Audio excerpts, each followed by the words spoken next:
Halo, selamat sore rekan-rekan Jayapura, Sarmi, dan semua yang nonton video ini. Kembali lagi bersama kita, yaitu dengan Kak Tina dari KPP Pratama Jayapura dan saya Firman dari perwakilan dari KP2KP Sarmi. Nah, kemarin kan kita sempat live IG tuh dari Pajak Sarmi dan Jayapura untuk menjelaskan tentang PMK 44 ya Kak ya? Ya betul.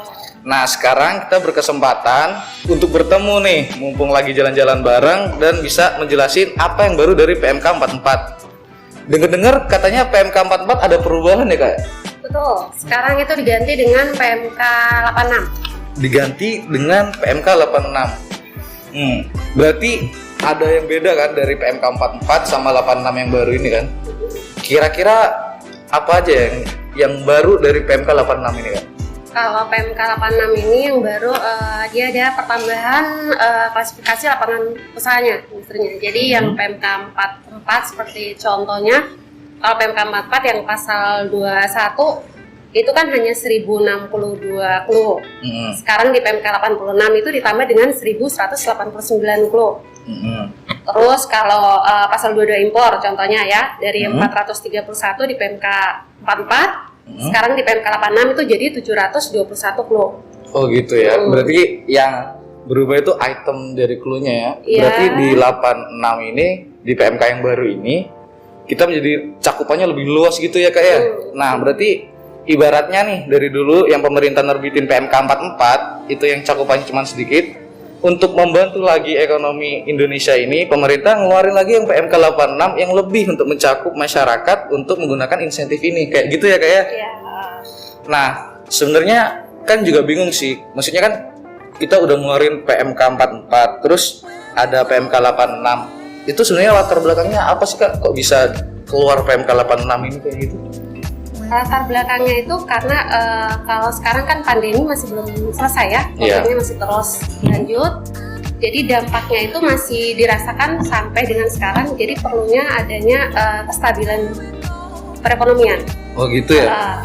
Jadi karena dilihatnya pandemi ini masih lanjut terus dan kayaknya masih goyang juga ekonomi kita, makanya kita tambah jadi PMK 86 ini ya. Untuk pemulihan ekonomi. Nah terus kan kemarin tuh kalau nggak salah ini ya Kak ya, untuk PMK 44 sendiri itu kan ada masa jangka waktunya yang itu kapan sih, September ya kalau nggak salah ya? Ya September ya. Kalau di PMK 86 ini dia sama atau berubah Kak? Kalau PMK 86 ini dia tambahan ya, jadi yang tadinya di PMK 44 itu sampai September, kalau 86 ini sampai Desember, ditambah sampai Desember. Oh gitu. Jadi apalagi sekarang dipermudah, diperpanjang ya kayak yang dulu September jadi sekarang Desember gitu ya. Oke. Nah, itu berarti kalau misalnya nih dia kan daftarnya kan dulu yang PMK 44 itu lewat DJP online ya. Apakah yang 86 ini sama lewat DJP online juga atau kita pendaftarannya beda lagi sama yang PMK 44? Juga pendaftarannya. Oh gitu. Permohonannya diajukan ya lewat DJP online juga. Oh gitu. Oke, berarti sama-sama lewat DJP online lagi ya. Jangan lupa yang disiapin apa aja Kak kalau daftar di DJP online?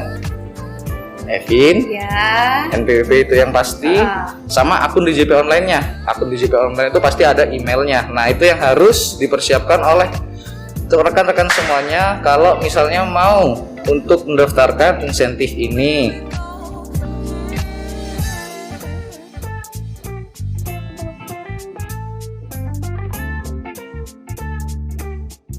Nah, sekarang kita masih ngomongin PMK 86 nih Kak. Ya PMK 86 ini yang diibaratkan kayak adik kakak sama PMK 44. Nah, ini kan yang di Jayapura sendiri kan yang kita tahu yang paling banyak memanfaatkan untuk insentif ini kan WP UMKM ya Kak ya.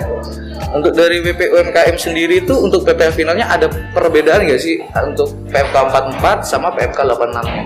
Oke, kalau PMK 44 sebelumnya itu kan yang UMKM mereka harus mengajukan surat keterangan PP23. Surat keterangan. Iya. Terus baru mereka laporan insentifnya. Laporan insentifnya. Tapi kalau PMK 86 ini mereka tanpa mengajukan surat keterangan sewaktu mereka menyampaikan laporan realisasi, itu sudah dianggap sebagai permohonan. Oh gitu, berarti lebih mudah ya Kak ya? Berarti yang dulunya PMK 44 itu harus ngelaporinya itu pakai surat keterangan sama laporan realisasi. Di PMK 86 ini dia cuma butuh laporan realisasinya aja. Kayak gitu ya Kak ya? Tapi kalau misalnya untuk perlakuannya ada perbedaannya nggak sih Kak? Untuk PMK 44 sama 86 itu?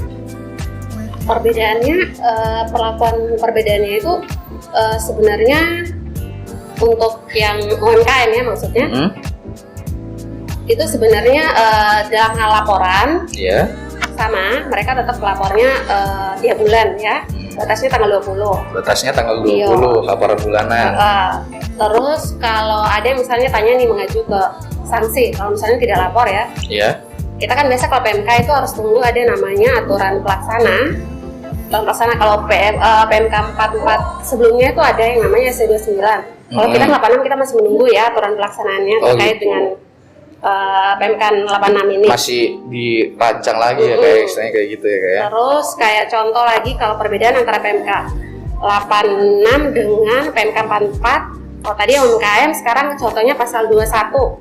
Kalau di PMK 44 itu yang ajukan terkait untuk insentif itu kan pusat diajukan, cabangnya juga diajukan. Oh gitu. Tapi kalau sekarang di PMK 86 pada waktu pusat mengajukan itu sudah otomatis cabangnya juga. Tapi sekarang intinya lebih mudah juga ya kayak untuk apa namanya di PMK 86 ini kayak lebih memudahkan daripada PMK 44 gitu ya. Ya. Nah mungkin itu kayaknya udah lumayan lah kayak untuk kita menjelaskan perbedaan dari PMK 44 sama 86 yang baru ini. Tapi sebelum kita sudahi video ini, tadi saya masih ada pertanyaan nih Kak dari rekan-rekan yang masuk lewat email-email terus dapat dari DM gitu kan. Katanya nih ada yang bilang kayak gini. Nah, Kak, PMK 86 ini pada saat mau mengajukan di DJP online itu masih ada KLU perluasan tambahan yang dari PMK 44 yang belum ada. Itu nanti gimana Kak kalau kita mau mengajukannya? Diajukan aja, tapi kalau dia akan muncul memang masih PMK 44 ya di situ, itu sudah pasti valid. Maksudnya kalau pengajuannya ke situ. Oh, jadi meskipun namanya masih PMK 44 itu sebenarnya udah diganti sama PMK 86 ya. Terus tapi karena emang dari sistemnya belum terupdate sempurna, tapi itu masih tetap dinyatakan valid kayak gitu ya. Terus untuk yang KLU tambahannya ini ya, kalau misalnya emang belum ada, berarti kita juga harus nunggu update lagi ya dari sistemnya kayak gitu kan? Betul. Jadi kayak gitu, jangan bilang terus ini masa dari PMK 86 KLU-nya udah ada tambahan, tapi kita kok nggak bisa daftar. Jadi bukan nggak bisa daftar teman-teman.